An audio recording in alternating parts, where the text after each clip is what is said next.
Pour le sujet « Peut-on encore rêver d'Europe ?», j'appelle William Jeanne Wegner à l'affirmative.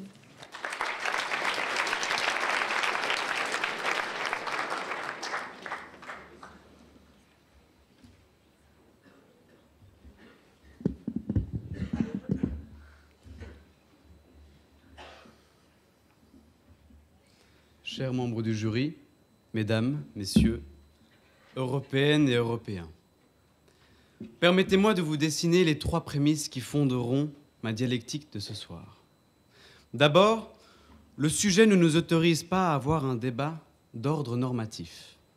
Ainsi, un débat invoquant des normes idéales, des morales, des principes, une éthique, n'a pas lieu d'être.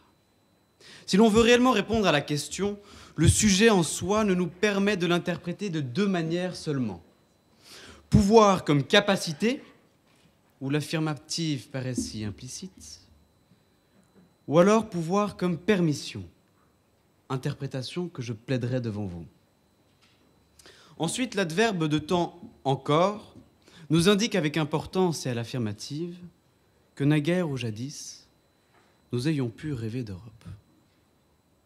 Enfin, lorsque j'évoquerai le rêve, ne le percevez pas comme une activité psychique pendant le sommeil, mais plutôt comme un scénario imaginé à l'état de veille, comme objet d'un projet, comme objet d'un désir. Interprétons le pouvoir comme permission. Une reformulation de la question serait « Avons-nous encore l'autorité, la permission de rêver d'Europe ?» Se pose ensuite la question de savoir « Mais qui est le détenteur de cette autorité ?» La réponse est courte, nous-mêmes. Cela nous mène enfin à la question du débat. Nous autorisons-nous encore à rêver d'Europe ? Et je vous le dis, oui, nous nous autorisons encore à rêver d'Europe, car l'Europe est ce symbole historique et politique si puissant de la démocratie réussie, car l'Europe est ce garant de l'état de droit, car l'Europe est cette allégorie si belle de la désinvolture et de la liberté, car l'Europe est ce havre de paix sur un continent qui pourtant n'était mouvementé que de guerre et de sang. Et où Hugo disait à cela qu'une guerre entre Européens est une guerre civile. Oui, car l'Europe est un projet qui a facilité les procédures et la vie de millions de gens qui aujourd'hui ont l'arrogance d'avoir oublié ses avancées. Oui, car l'Europe n'a de semblable aussi grand, aussi élaboré, nonobstant des défauts présents.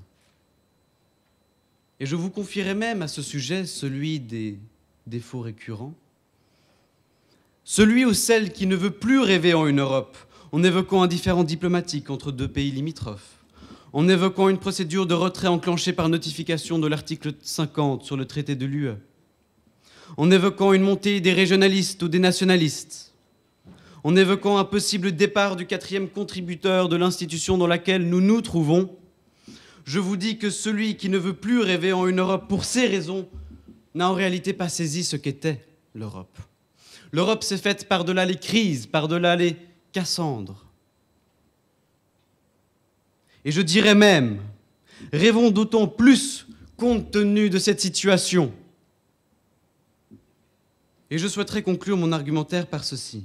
Le rêve dont il est le débat est implicite à la définition d'Europe. Parce que l'Europe est une construction assurément lente, incontestablement indéfinie et pénible parfois. Parce que l'Europe a besoin de bâtisseurs, parce que l'Europe est un perpétuel combat et que tout combat est animé par une conviction intime, une flamme intérieure, un rêve. L'Europe est cette matière confuse, insaisissable pour certains, indispensable pourtant. Et je le martellerai une dernière fois.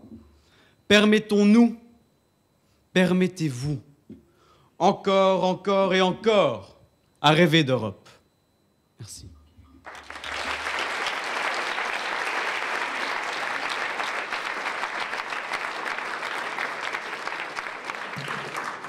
Si le jury a des questions sur le sujet.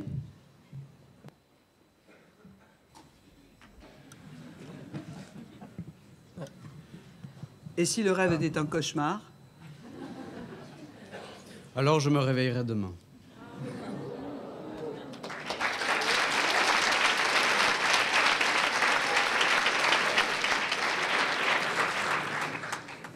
J'avais aussi une question pour vous. À votre avis, qu'est-ce qui empêche ce rêve de devenir une réalité aujourd'hui? Ce rêve est justement la volonté d'une réalité. Ce n'est pas justement le rêve comme on peut le rêver la nuit. Le problème, sûrement, et c'est un débat que nous avons eu il y a 2 jours, c'est le consentement. Composer à 28, bientôt à 27, c'est une chose difficile, mais c'est une chose possible, car nous avons déjà avancé si loin, et parfois nous l'oublions justement. Mais dire à 28 pays sur un autre continent, faites la même chose que l'Union européenne, je leur souhaite la bonne chance. Merci.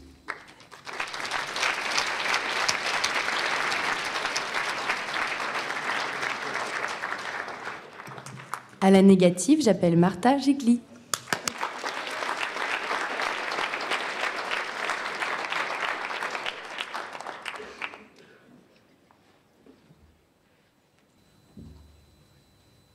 Cher jury, cher public, bonsoir.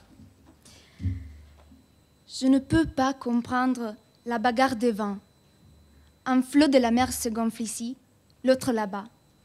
Au milieu, nous sommes portés au bord du navire noir, frappé par la tempête. Avec ce mot, les poètes grecs Alceu de Mytilène décrivaient la dérive de sa ville, le malaise de la vie politique et l'incertitude de l'avenir.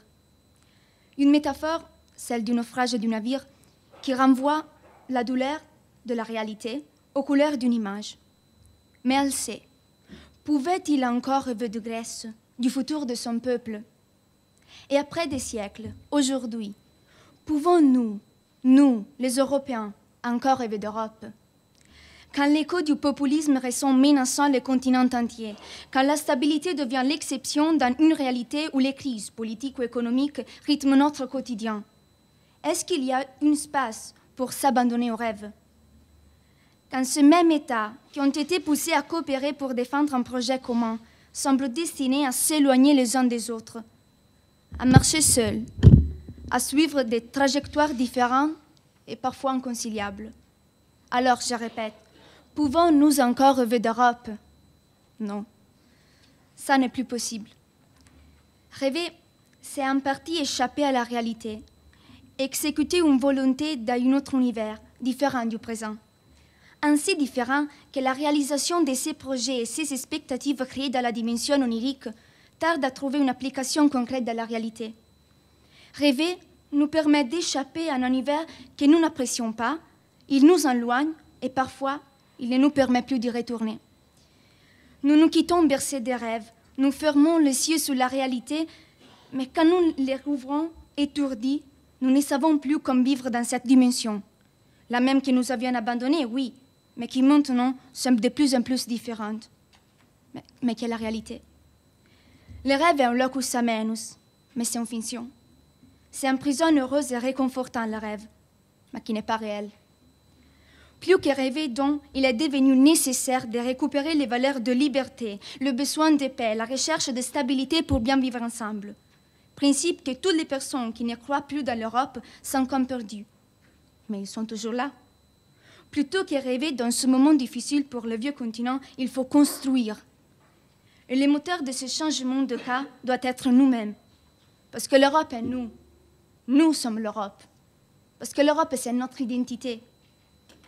Il faut s'éloigner de cette vision de l'Europe qui est à tort aujourd'hui vue comme une menace, comme l'institution la seule responsable de la période d'obscurité et de crise que le continent est en train de traverser. Il faut s'éloigner de cette vision. Mais loin de recourir aux rêves, plutôt, il faut travailler dans la réalité, en réparant les mécanismes rouillés de cette splendide machine qu'est l'Europe. Le temps du rêve a expiré. Les tumultes des protestations, la malaise hurlée dans les places, les contestations qui défilent doivent réveiller les Européens de leur sommeil. Ce n'est plus le temps du rêve. Il faut réagir à tout ça.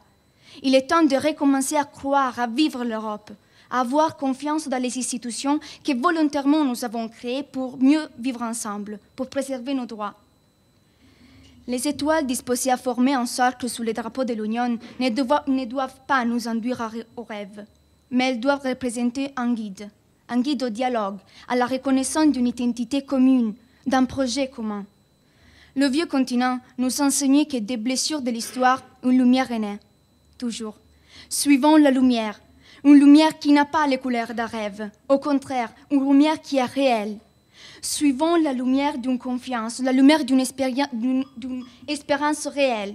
Moi, je crois qu'il s'agit de lumière d'un phare, un faisceau de lumière qui sauvera les navires de la tempête, en indiquant la route pour le port. Un guide, peut-être les mêmes étoiles. Merci.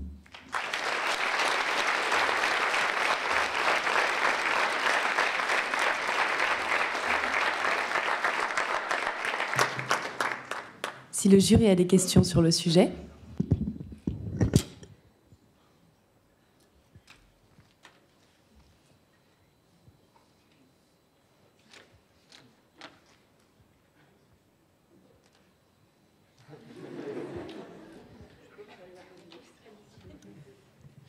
Si vous dites, au fond, il ne faut pas rêver, il faut éveiller les yeux sur la réalité. Mais si on ne peut pas rêver, quel est le moteur de la transformation de l'Europe?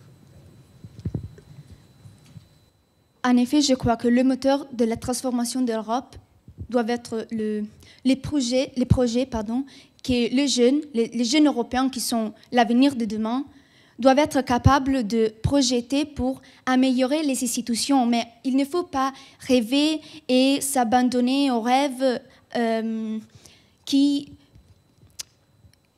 ne permet pas de réfléchir dans la réalité et de tenter d'améliorer les institutions qui existent déjà dans l'Union. C'est ça.